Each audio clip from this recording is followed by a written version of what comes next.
Dans le pays roman s'élève en grand tumulte. Un vent de guerre souffle, annonçant le danger. Nos griffes affûtées veulent mieux se venger contre le vautour noir, arrogant et trop adulte. L'ours et le taureau, puissants dans leur élan, bondissent sans frémir, le cœur fier et vaillant. C'est lui qui le premier a rompu le serment par des mots enjôleurs des promesses mensongères. Puis il les a brisés sans aucun sentiment, trahissant les vaillants, les âmes téméraires. Nul pardon ne viendra calmer notre fureur, car tout sera vengeance et non point douce erreur.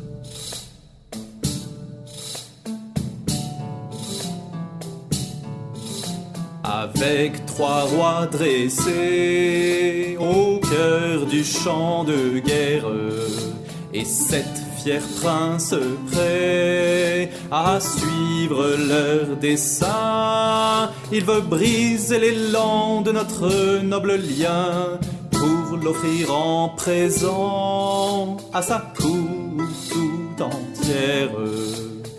Il convoite les biens des fiers confédérés, que nous sommes devenus unis et révérés.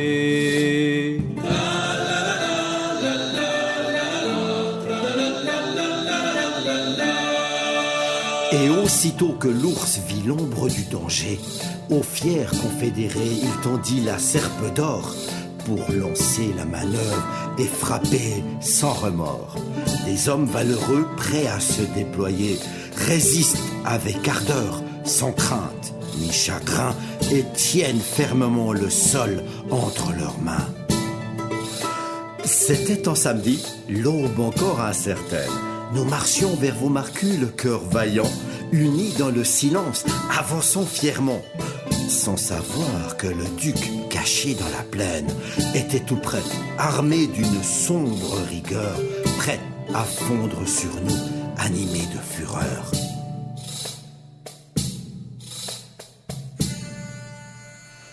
Dans les vallons abrupts, les collines profondes, un sentier dur et froid serpentait sous nos pas. Il fallait l'emprunter malgré ces sombres ondes. Berne et Schwytz, en sursaut, ne reculèrent pas. Leurs troupes avancèrent, le regard en fusion, marchant droit et vaillant sur le Bourguignon.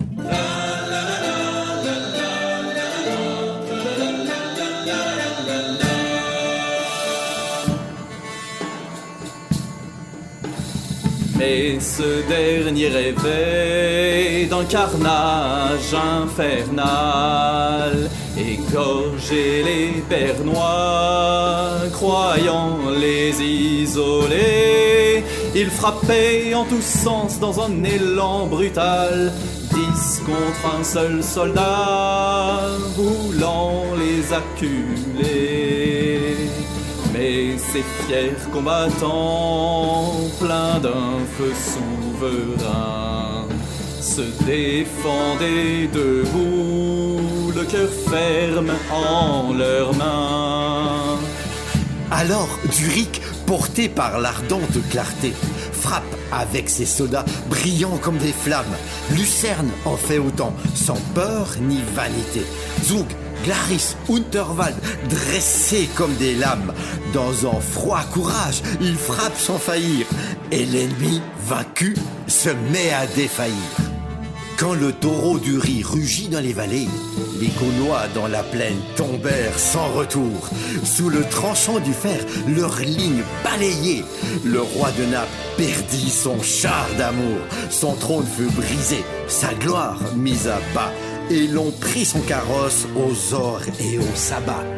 Pâle entra dans l'action, l'œil vif et affûté, visant juste et précis comme un noble tournoi. Le char royal brisé ne fut plus qu'en débris. Et tous dansent en chœur, le cœur fier et porté. Ils écrasent les casques, les cuirasses d'acier, dans l'élan triomphal d'un peuple guerrier.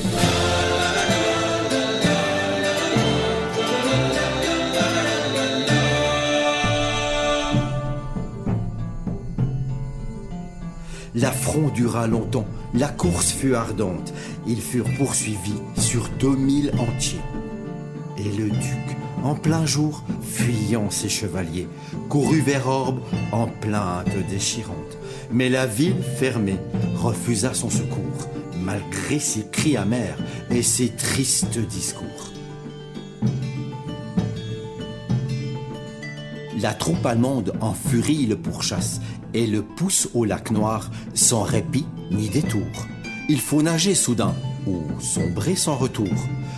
Bien des Gaulois noyés y trouvèrent disgrâce. Et des barques sombrèrent dans ce sombre bassin pour le grand désespoir du duc au cœur chagrin. Beaucoup d'or et d'argent, rouges comme la flamme, furent donnés aux fiers, confédérés vainqueurs. Même un trône orné de joyaux, de splendeur, leur courage grandit, leur force fut leur âme. 400 vagues coffrets de richesses sans fin et de bracelets de fer, gage d'un noble gain. Des soies précieuses jonchent le champ vaincu, des colliers de perles, l'éclat s'est éteint. Une chasuble rouge, sanglante et déchirante, la tiare d'un évêque, l'ostensoir disparu, gisent là, sans honneur, dans le chaos ténu. Son épée d'or, jadis fierté suprême, incrustée de joyaux, tombée dans le sommeil. Jamais il ne connut plus cruel anathème, depuis que ces guerres pleines de vanité ont nourri sa colère et sa brutalité.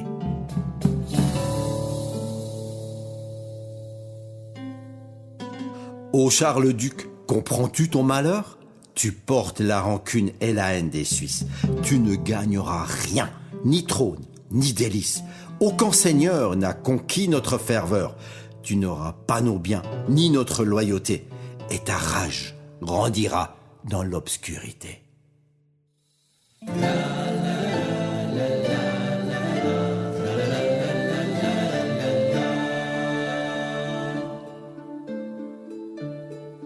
Tes trésors sont tombés dans la débâcle immense, et la plupart sont nôtres, pris sans repentir. Que la honte t'accable sans jamais t'absourde. Mais le ridicule, hélas, n'est pas une sentence. Reviens donc, apporte encore ton avenir. Nous le prendrons aussi, sans crainte ni poudre. Celui qui chante ici cette ritournelle a sans doute erré, car le bon vin est cher et sa bourse est légère et son sort bien amer.